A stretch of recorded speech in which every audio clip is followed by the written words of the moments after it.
প্রতিটা মানুষের শরীরের আলাদা একটা গন্ধ থাকে, ভোরেরও রয়েছে। রাত বারবারই ভাবে মানুষ কতটা পাগল হলে বউয়ের গায়ের গন্ধ শোকে, কিংবা লুকিয়ে রাখতে পারে কাবাডের ভেতরে। নিজ ভাবনায় হেসে উঠল রাত। ভোর বলল, কি হলো? কিছু না। এতক্ষণ অবাক না হলেও এবার অবাক হলো ভোর, কারণ রাত একটা শপিং ব্যাগ থেকে শাড়ি বের করে দিল ওর হাতে। সামান্য হাসতেই ভোর বলল, এটা কি করে? দুটো কফি মিসেস। বুঝিনি আমি। তোমাদের জন্মদিনে এই শাড়িটা দিয়েছিলাম, মনে আছে? কিন্তু এখানে কি করে এলো এটা? আমি তো কাবার্ডে তুলে রেখেছিলাম। একই রকমের দুটো শাড়ি ডিজাইন করিয়েছিলাম আমি। একটা কফি জন্মদিনের উপহার স্বরূপ দিয়েছিলাম, শুভ্র সাদা রঙের মিহি শাড়ি। আমি কিছুই বুঝলাম না ডাক্তার সাহেব। এত শত বুঝতে হবে না, এখন এটা পরে আসো। ভ্রুজোড়া বেঁকে গেল মেয়েটির। রাত বলল, গাড়িতে বসেই চেঞ্জ করতে হবে, এখানে আর কোনো প্লেস নেই। মাথা ঝাঁকিয়ে গাড়ি থেকে চেঞ্জ করে আসলো ভোর। রাদের পলক দেখে নিজ হাতে কাজল পরিয়ে দিল। অবাকের উপর অবাক হচ্ছে ভোর। এ যেন অন্য রকম একজন। ছেলেটার ঠোঁটের কোণে রহস্যময় হাসি। এত শত আয়োজনের কারণ কি তবে? রাত যেন ভবিষ্যৎবাণী করেছিল আজ বৃষ্টি থামবে না, তাই সন্ধে নামার উপক্রম হলেও বৃষ্টি থামছে না একটুও। মেয়েটা বড্ড বেশি শীতকাতুরে, শিরশির হাওয়াতে কেমন জড়সড় হয়ে যাচ্ছে। গাড়ির কাছে মুখ দিয়ে আছে ঠিক যেন 5 বছরের কোনো আদুরে বাচ্চা। রাত কিছুটা কাছে এলো। ভোরের কোনো পাত্তা নেই। মেয়েটা দিব্যি শাড়ি পরে পুতুল হয়ে আছে। রাতের ভীষণ দুষ্টুমি করতে ইচ্ছে হলো। মেয়েটার কানের কাছে মুখ নিয়ে ফু দিল। ভোর বলল, কি করছেন কি? কি করলাম আমি? কিছু না। ভোর আবারও ব্যস্ত হলো বৃষ্টি দেখায়। মেয়েটা এতটা বুদ্ধিজ্ঞানহীন যে রাত কি করবে বুঝে ওঠে না। কয়েক মিনিট দাঁতে দাঁত চেপে বসে রইল। ভোর এখনো হাঁ হয়ে বৃষ্টি দেখছে। প্রকৃতি কত সুন্দর। আকাশ থেকে পানির ফোঁটা এসে মাটিকে ছুঁয়ে যাচ্ছে। আচ্ছা, মাটির কেমন অনুভূতি হয়? ডাক্তার সাহেব একটা কথা বলুন তো, বৃষ্টি যখন মাটিকে স্পর্শ করে মাটির কেমন লাগে? প্রশ্নটা অদ্ভুত হলেও রাদের কাছে দুষ্টু এক উত্তর আছে। মেয়েটার সন্নিকটে এলো রাত। কিছুটা ঝুঁকে ফিসফিস করে বলল, বৃষ্টি যখন মাটিকে স্পর্শ করে তখন পুরো পৃথিবী মাটিকে হিংসে করে। সত্যি? আর মাটি তখন রাজকীয়তা অনুভব করে, ঠিক তুমি আমাকে স্পর্শ করলে আমার যেমন লাগে। বেশ আগ্রহ পেল ভোর। হাসি হাসি চোখে বলল, আমি আপনাকে স্পর্শ করলে কেমন লাগে আপনার? মেয়েটার দৃষ্টি দেখে রাতের ভেতর থেকে তৃপ্তি এলো বেশ। রাত বলল, তুমি যখন আমায় স্পর্শ করো তখন আমি এলোমেলো অনুভব করি। আমি আমার সত্তাকে ভুলে যাই, ভেতরটা দুমড়ে মুচড়ে যাই। মনে হয় স্পর্শ আমাকে শেষ করে দেবে। আবার এই স্পর্শ ছাড়াও আমি বাঁচতে পারি না। এক নিদারুণ যন্ত্রণা, যার কোনো নাম হয় না, হয় শুধুই অনুভূতি আর অনুভূতি। মেয়েটার মুখ হাঁ হয়ে আছে। রাতের মাঝে লুকিয়ে আছে বিশালতা। রাত শুধুই হাসল। সিটে হেলান দিয়ে কয়েক মুহূর্ত চুপ করে রইল। সন্ধ্যার আকাশে লাল আভা মোহ ছড়াচ্ছে। বৃষ্টির পরিমাণটা কমে গেছে বেশ অনেকটা। হালকা বৃষ্টির ফোঁটা পড়ছে, তবে আকাশ এখনো গুমট। মেয়েটাকে নিয়ে বাইরে এলো রাত। ধীর পায়ে কাদামাটি ডিঙিয়ে নদীর পাড়ে এলো। সূর্যের শেষ আলোটুকু নদীর পানিতে পড়েছে কেমন। হালকা স্রোতে সেগুলো খেলা করে অদ্ভুতভাবে। ভোরের মনে পড়ে গেল পুরনো কিছু রঙিন স্মৃতি। চোখ দিয়ে সুখের জলধারা বইল। পেছন থেকে ভোরকে জড়িয়ে ধরল রাত। কাঁধে নাক ঘষে বলল, ভালো লাগছে? ভীষণ। একটা কথা বলবো? রাগ করবে না তো? রাগ করবো কেন? আচ্ছা তাহলে বলি। তোমাকে চকলেটের মতো লাগছে, হোয়াইট চকলেটের মতো একদম। দেখলেই বুকের ভেতরে ঝড় উঠে যায় আর খেয়ে ফেলতে ইচ্ছে হয়। ছি, কি অশ্লীল আপনি। প্রতিটা স্বামী তার বউয়ের কাছে ভীষণ অশ্লীল হয়, জানো তো? ছাড়ুন। ছাড়বো না। আচ্ছা ধরেই থাকুন। দুষ্টুমি করতে ইচ্ছে হয়। কথাটা বলেই মেয়েটার গালে চুমু খেলো রাত। রাতকে অনুভব করতে চোখ বন্ধ করলো মেয়েটি। পুরুষালী স্পর্শ কখনোই পছন্দ নয় ওর। তবে রাতকে এত ভালো লাগে কেন? এ স্পর্শ হালাল তাই? এই কি ভাবছো বলো তো? কিছু না। আচ্ছা চলো কুটিরে যাবো আমরা। আচ্ছা। কুটিরের কাছে এসে কিছু একটা মনে পড়ল রাদের। ভোরকে নিয়ে আবার গাড়ির কাছে এলো, গাড়িতে বসিয়ে দিয়ে বলল, একটু পরে এসে তোমাকে নিয়ে যাব। আপনি কোথায় যাচ্ছেন? উত্তর করলো না রাত। ভোরকে ফেলে রেখেই চলে গেল। ফোঁস করে দম ফেললো ভোর। রাতকে আজ অন্যরকম লাগছে, যেন রহস্যময় কোনো মানব ছেলেটার জন্য অপেক্ষা করতে করতে ঘুমিয়ে পড়ল ভোর। যখন ঘুম ভাঙলো তখন মনে হলো শূন্যে ভাসছে ও। ছোটাছুটি করতেই রাত বলল, নড়াচড়া করো না, পড়ে যাবে। কিন্তু আপনি আমাকে কোলে নিয়েছেন কেন? লজ্জা পাচ্ছ কেন? প্রথম নিলাম নাকি? তাই বলে এভাবে? কুটিরের কাছে এসে রাত বলল, চোখ বন্ধ করো। কেন?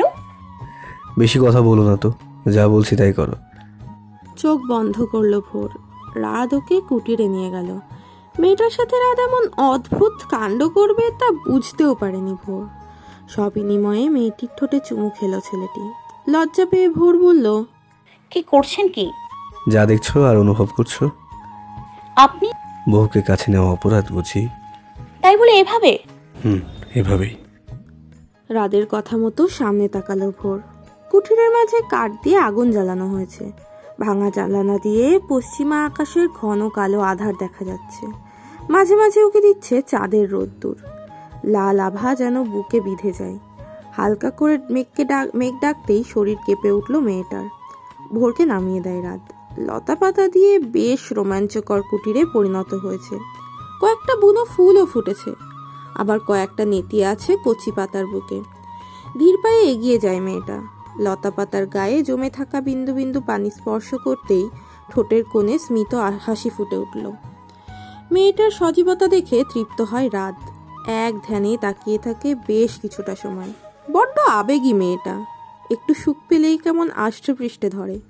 মেঘের গর্জন ভয় পায় না ভোর, তাই খুব সহজেই ভাঙা জানালা দিয়ে হাত বাড়িয়ে বৃষ্টির কণাকে উপভোগ করছে। রাতের ভেতরে তীব্রতরভাবে ঝড় নেমে আছে। অপেক্ষা রোদ্দুর যেন আজ অবসান হতে চলেছে। ধীর স্থির পায়ে মেয়েটির হাত স্পর্শ করলো রাত। ঠান্ডা বাতাসের সাথে পুরুষালী স্পর্শ মেয়েটির আত্মাকে আটকে দিল। রাতের বাহুতে আবদ্ধ হয়ে গেল ভোরের ছিমছাম শরীর। কাপা কণ্ঠে বলল, প্লিজ কাছে আসবেন না। দূরে গেলে আর কখনোই ফিরবো না। ডক্টর সাহেব। ভোর। অদ্ভুত শোনালো রাদের কণ্ঠ। এত আকুলতা কেন এই কণ্ঠে? রাত আবার বলল, শুনবে না এক অদ্ভুত আধার কাঁপানো রোদ্দুরের গল্প, বুকের ভেতর পুষে রাখা রোদ্দুরের গল্প? কি শুনবে তো ভোর? ছেলেটার কণ্ঠে ব্যথার আভাস। যেন কত শত ব্যথা ভাঙা অপেক্ষার পর আধার ছাপানো রোদ্দুর দেখেছে আজ। ভোরে ছলছল নয়নের দিক নিজের উষ্ণ ঠোঁটের ভালোবাসা ছোঁয়ালো রাত। চোখ দুটো কেমন স্থির চঞ্চল। মনে হচ্ছে এই বুঝি প্রাণ চলে যাবে। শুষ্ক ঠোঁটের মলিন হাসি যেন ভোরকে আকর্ষিত করে। রাতের গলা জড়িয়ে ধরে শক্ত করে আঁকড়ে ধরে। রাত স্পর্শ করে না মেয়েটিকে, কারণ ওর হাত কাঁপছে। অতি সুখে মানুষ পাগল হয়ে যায়। রাতের অবস্থা এখন তেমনই। সুখের জল মুছে রাত বলল, রাজকুমার জানতো না 23 এসে প্রেমে পড়ে যাবে, তাও এক সাধারণের মাঝে লুকিয়ে থাকা অসাধারণ কিশোরীর প্রেমে। মেডিকেল ক্যাম্পেইনের নামে এক কিশোরীকে খুঁজতে গিয়েছিল সে। গ্রামের সচেতনতামূলক বার্তা প্রেরণ করতে গিয়ে পদ্মবনে হারিয়ে যাওয়া এক কিশোরীকে দেখেছিল রাজকুমার। এক গাছি পদ্ম নিয়ে খিলখিল করে হাসছিল মেয়েটি। তখন তেমন কোনো অনুভূতি কাজ করেনি, তবে মেডিকেল ক্যাম্পেইনে যখন পাশের গ্রামে হলো তখনই সেই কিশোরী রাজকুমারের মনে সাড়া ফেলে দিল। ক্যাম্পেইনের উছিলায় রাজকুমার সেই কিশোরীকে দেখতে গিয়েছিল, তাই তো বন্ধুদের সাথে ফেরেনি সে। তবে যখন জানতে পারলো কিশোরীর হলুদ আজ, তখন বুকের ভেতর শূন্যতা অনুভব হয়েছিল। মনে প্রাণে চেয়েছিল কিশোরীর বিয়েটা না হোক। অদ্ভুতভাবে বিয়েটা ভেঙে যায়। আর গ্রামের পথে সেই কথাটাই শুনতে পেয়েছিল রাজকুমার। তখনই আসা রোদ্দুর নিয়ে ছুটে আসে সড়কে কিশোরীর খোঁজে। তবে কিশোরীর ভুলের কারণে গাড়ির কাছে এসে ধাক্কা খায়। সেদিন কিশোরীকে প্রথম স্পর্শ করেছিল। বিশ্বাস করো, রাজকুমার ডুবে গিয়েছিল কিশোরীতে। তবে ভাগ্য যে অন্য খেলা সাজিয়েছে তা কল্পনাও করতে পারেনি। বিয়ে করার ইচ্ছা ছিল না, কারণ তখন সেটা অনুচিত কার্য ছিল। তবে রাগের মাথায় বিয়েটা করে নেয়। প্রত্যয় নেয় সেই মেয়েটিকে গড়ে তুলবে, প্রতিটা মানুষের ভুল ধারণা ভেঙে দেবে। আর এইভাবেই রাজকুমারের দিন যেতে থাকে। তখন অনুভব হয়নি তীব্র ভালোবাসা, তবে মেয়েটা যখন হারিয়ে গেল ওর থেকে, তখন প্রচণ্ড ব্যথা অনুভব হয়েছিল। খরস্রোতা নদীর ন্যায় ভেসে গিয়েছিল অন্য দুনিয়ায়। একটু একটু করে অনুভব করেছিল ভালোবাসা। তবে এক পাক্ষিক ভালোবাসা কি পূর্ণতা পায়? অপেক্ষা রোদ্দুরে রাজকুমার একটু একটু করে মরে, তবে কখনো দায়িত্বের থেকে ভালোবাসাকে বড় করে দেখেনি। কারণ রাজকুমার এমন কোনো ভুল করতে চায়নি যাতে করে কিশোরীকে হারিয়ে ফেলেছে। একটা সময় এসে খুব কষ্ট হতো, একটা বৈধ সম্পর্ক লুকিয়ে রাখার কষ্ট, চোখ ছ্যাঁচড়া অনুভব করাতো। তবে উপায় ছিল না। মেয়েটির অনুভূতি সরাসরি জিজ্ঞাসা করে দুর্বল করার কোনো প্রয়োজন মনে করেনি। 4.5 বছর দূরে থেকেও যেন রাজকুমার মৃত্যুকে কাছে পায়নি।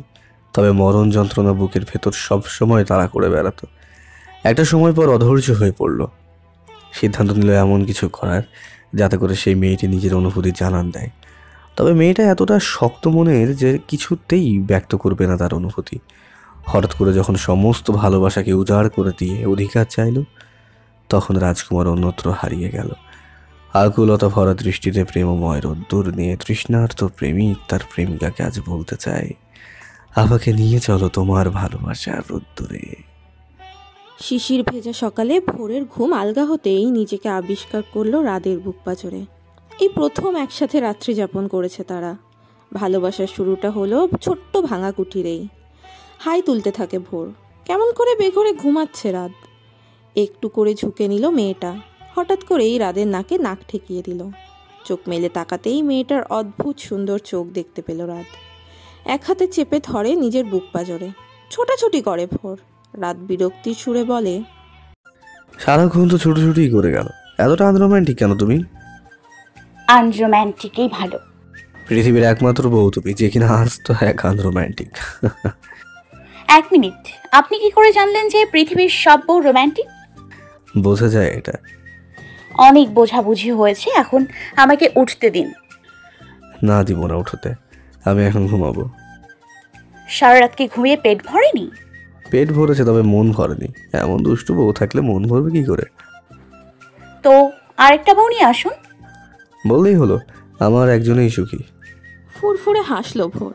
ছেলেটার খোঁচা খোঁচা দাড়িতে গাল ঘষে মেয়েটা বলল, আমি সব কিছুর ভাগ দিব, তবে আমার বরের ভাগ কোনো মতেই নয়। হয়েছে মিসেস, এবার বুকে ঘুমান আপনি। সকাল হয়ে গেছে তো। আরেকটু প্লিজ। ছেলেটার বাচ্চাদের মতো আবদার নাকচ করবে কি করে সে? ছেলেটার বুকে মাথা রেখে চোখ বন্ধ করলো মেয়েটি। রাতের গা থেকে বিশেষ ধরনের পারফিউমের গন্ধ নাকে এসে লাগছে। দারুণ সুবাসটা।